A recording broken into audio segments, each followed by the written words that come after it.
मुझे ये विषय मिला बोलने के लिए। वैसे तो सब लोग मुझे एक सिंगर एक्टर जानते हैं ज़्यादातर, लेकिन अब मैं एक बैचलर ऑफ फिजिकल एजुकेशन में बीपीएड एमपीएड करके और अपनी यूनिवर्सिटी काशी हिंदू विश्वविद्यालय की क्रिकेट टीम का कैप्टन भी रहा और मेरा पूरा जीवन स्पोर्ट्स से जुड़ा है। आज भी हम लोग पूरे देश में एक खेलों से जुड़े हुए हैं। आज जैसे ही खेल की बात चलती है तो भारत सरकार के खेल मंत्रालय को इस बात के लिए बहुत धन्यवाद दिया जाता है जो मनोबल दिया है वर्तमान देश के यशस्वी प्रधानमंत्री नरेंद्र मोदी जी ने। हम बहुत पहले से चूंकि खेल के मैदान में भी रहे हैं सभापति महोदय, हमने नहीं कहीं देखा कि खेलने के लिए जाते हुए खिलाड़ियों को देश का प्रधानमंत्री मिलता हो। अभी नरेंद्र मोदी जी को ये करते देखा। फिर हमें पुराना समय याद आया। फिर जब किसी ने पदक जीत लिया, चाहे वो एशियाड हो, चाहे वो कॉमनवेल्थ गेम्स हो या फिर ओलंपिक गेम्स हो, अगर किसी ने जीत लिया पदक, उसके बाद हम लोगों को यदाकदा टीवी पर उसके घर की, उसकी माँ की, पिता की, उसकी बहन की ऐसी कोई फोटो या वीडियो दिख जाती थी। लेकिन अब हमें दिखता है कि प्रधानमंत्री जी का फोन आया है और नरेंद्र मोदी जी उस विजेता से बात कर रहे हैं और वो वीडियो वायरल होती है। तब हमें लगता है कि इस देश में खेल का भविष्य बहुत बड़ा है। लेकिन इधर ही आना है। अब मेरे विपक्ष के साथी ये ना समझे कि मैं ये बात कह रहा हूं तो मेरे पास सुझाव नहीं होगा। इन सारी चीजों के बाद आज मैं बहुत सारे सुझाव भी अपने खेल मंत्रालय के लिए रखने वाला हूं, लेकिन ये ऐसी बातें हुई हैं जिसने मनोबल बढ़ाया है और जब मनोबल बढ़ा है तो हमें उसकी चर्चा करनी पड़ेगी। जैसे आज हमें विवेकानंद जी की भी एक कहानी याद आ रही है। एक बार स्वामी विवेकानंद जी के पास एक दुबला पतला व्यक्ति गया, बोला हमें आपको ज्वाइन करना है, हमें संन्यास लेना है। तो स्वामी जी ने उनको ध्यान से देखने के बाद कहा कि बेहतर यह होगा कि तुम जाके पहले फुटबॉल खेलो। ये आज भी उदाहरण दे करके, और उन्होंने कहा था कि जब तक आप स्वस्थ नहीं होगे तब तक आपको किसी फील्ड में जाना आपके लिए बेहतर नहीं होगा। और फिर हम लोग अंग्रेजी में सुनते भी थे कि एक स्वस्थ शरीर में ही स्वस्थ मस्तिष्क का वास होता है। तो इन सब को ध्यान में रखते हुए आज जब अपनी बात आगे बढ़ाऊंगा तो मुझे इसी सदन का एक दिन याद है जब हम लोग मणिपुर की स्पोर्ट्स यूनिवर्सिटी का बिल पास कर रहे थे सभापति महोदय। और वो स्पोर्ट्स यूनिवर्सिटी जिसका लगभग, जो अच्छी मुझे अगर याद ठीक से है तो लगभग 550 करोड़ का उसका बिल था। आज उससे पूरे देश के बच्चे, अभी पीछे कुछ दिन पहले मेरे बिहार का एक बच्चा वहां से पढ़ाई करके आया और वो एक जगह अपनी ट्रेनिंग देना शुरू किया है और वो उसकी चर्चा करने लगा। फिर मुझे गर्व हुआ कि ये सरकार बहुत अच्छे दिशा में कदम भी उठा रही है और एग्जीक्यूट भी कर रही है। एक बहुत अच्छा नियम आया है इस देश में कि जो भी कोई ग्राउंड बनाना चाहता है तो उसको देश की जो हमारी स्पोर्ट्स मंत्रालय है उसको लगभग 1 करोड़ रुपए की सहायता करती है।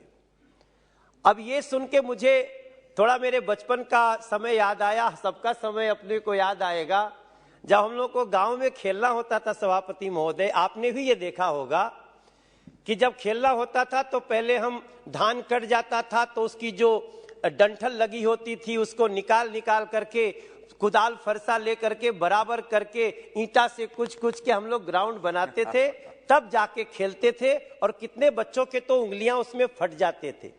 आज सरकार खुद अगर इस तरफ बढ़ रही है कि उन्हें भी हेल्प करना है तो ये कार्य तो बहुत अच्छा है, मगर मैं खेल मंत्री जी से मेरा यह सुझाव होगा कि वो जो नियम है वो बड़ा सख्त है।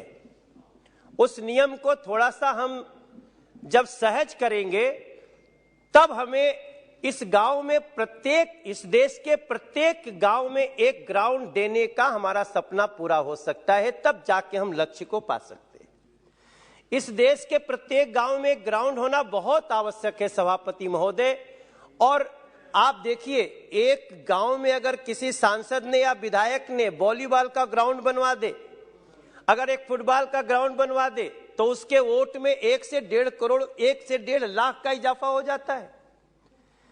ये छोटी सी बात को प्रधानमंत्री जी ने समझा, तभी रवि किशन जी हमारे साथी जब ये कह रहे थे कि हमने सांसद खेल महोत्सव कराया, तो ऐसा सपना तभी हो सकता है जब उसको समझा जाए।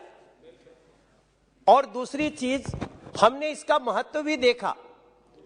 मैं अपने क्षेत्र में जब सांसद खेल महोत्सव करा रहा था सभापति महोदय, तो हमारे क्षेत्र की 560 8 साल से 12 साल तक की बच्चियां आ गईं और वो कहने लगी हमें खेलना है। मैं करा रहा था क्रिकेट का टूर्नामेंट, मैं सोचा इन बच्चियों को क्या खिलाऊं, मैंने उनकी दौड़ रख दी और 560 बच्चियों ने वो दौड़ में भाग लिया कि हमें एक्स्ट्रा एफर्ट करके सबको एक एक टी शर्ट देना पड़ा।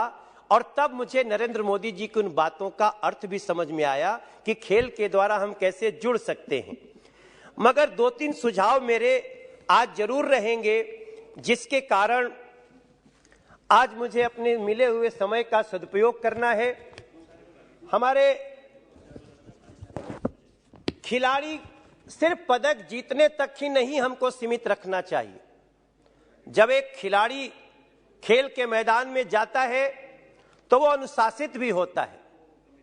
अनुशासित होने के बाद उसके अंदर हार और जीत दोनों को समान रूप से स्वीकार करने की शक्ति आती है। सभापति महोदय, मेरा ये अपना अनुभव है कि अगर जिसने अपने जीवन में खेल को उतार लिया, वो कभी भी बेईमान नहीं हो सकता, वो कभी भी गलत कार्य नहीं कर सकता। जैसा मेरे साथी ने कहा, वो ड्रग्स के तरफ नहीं जाएगा।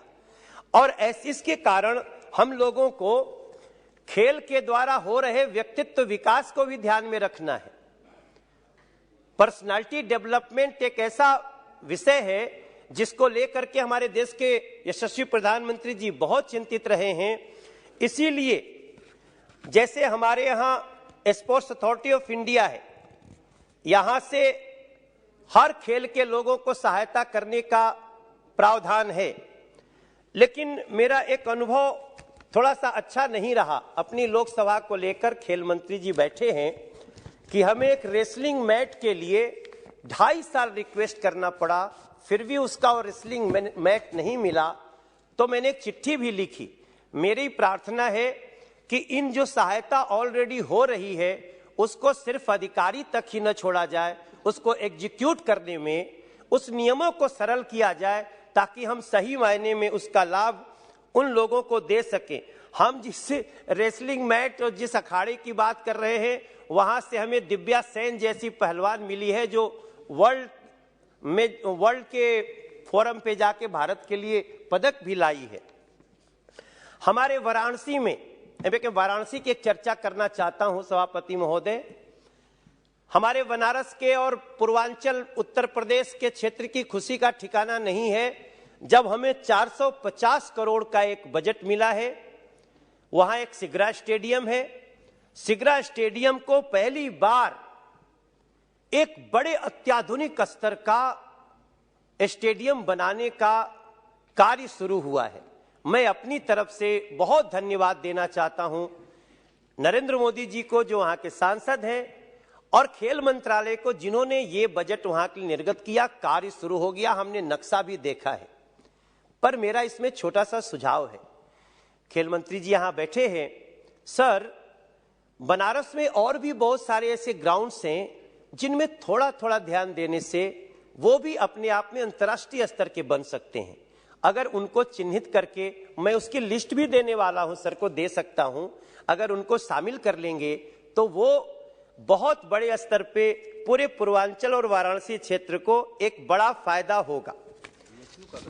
जी, बीएचयू ग्राउंड का ही यूनिवर्सिटी है, तो बीएचयू के तो फिर भी ठीक है। हम तो उनकी बात कर रहे हैं जो बीएचयू से बाहर के हैं, आदरणीय श्रीकांत जी, और बाहर के होते हुए भी वो बहुत जीर्ण शीर्ण हालत में पहुंचे हैं, उनको हम ठीक कर सकते हैं। माननीय सभापति महोदय, जैसा कि मैंने पहले ही कहा कि मैं एक शारीरिक शिक्षक की पढ़ाई पढ़ा हूं और मेरा ये मानना है कि जिस तरह से भारत की खेल नीति में परिवर्तन हुआ है, जिस प्रकार से खेल नीति खिलाड़ियों को सही मायने में फायदा पहुंचा रही है, केवल यही नहीं कि जब वो जीत जाए तभी उनसे बात हो रही है। एक जो सबसे अच्छी बात हमें दिखी कि खिलाड़ियों में जैसे ही क्षमता दिखती है, लक्षण दिखते हैं कि ये खिलाड़ी अपने जिला स्तर पर या ब्लॉक स्तर पर थोड़ा सा कुछ ऐसी क्वालिटी दिखा रहा है जिस पे थोड़ा काम करने से बड़ा यश दे सकता है भारत को, तो उस पे भी खेल मंत्रालय के जो अधिकारी हैं वो काम कर रहे हैं, उनको चिन्हित कर रहे हैं। फिर उनकी न्यूट्रिशन की बात आती है।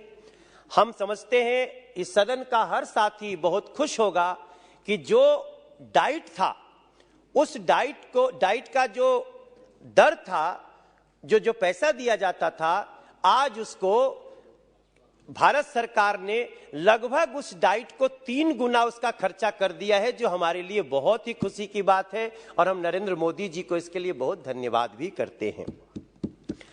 सभापति महोदय, लेकिन इसके साथ साथ जब हम उन खिलाड़ियों को ढूंढने के क्रम में जाते हैं तो मेरा मानना है, हो सकता है कि हमारा सुझाव थोड़ा सा खर्चीला हो, माननीय खेल मंत्री जी उसको जरूर ध्यान देंगे कि हमें ग्रामीण स्तर पर और जो आदिवासी क्षेत्र हैं वहां भी उनके सिलेक्शन के लिए, सिलेक्शन का जो प्रोसेस है, अभी भी बच्चों को अपने गांव से या गांव के समूह से बहुत दूर शहर जाना पड़ता है।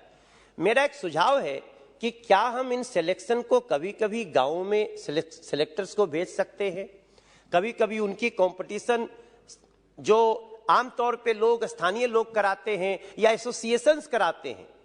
हम सभी को पता है कि हर खेल का एसोसिएशन है, तो क्या हमारी सरकार के द्वारा कुछ कोशिश हो सकती है कि हम सिलेक्टर्स को गांव-गांव या गांवों के समूह तक भेजें? एक दूसरी हमारी एक छोटा सा सुझाव रहेगा, मैं कंक्लूड करने वाला हूं सभापति महोदय। दूसरा मेरा सुझाव रहेगा कि जब हम लोगों का सिलेक्शन कर रहे होते हैं, उस दौरान कई लोग ऐसे होते हैं जो अपनी क्षमता नहीं जान रहे होते हैं कि उनके अंदर कितनी उनकी ऊर्जा कितनी है, उनकी एजिलिटी कैसी है।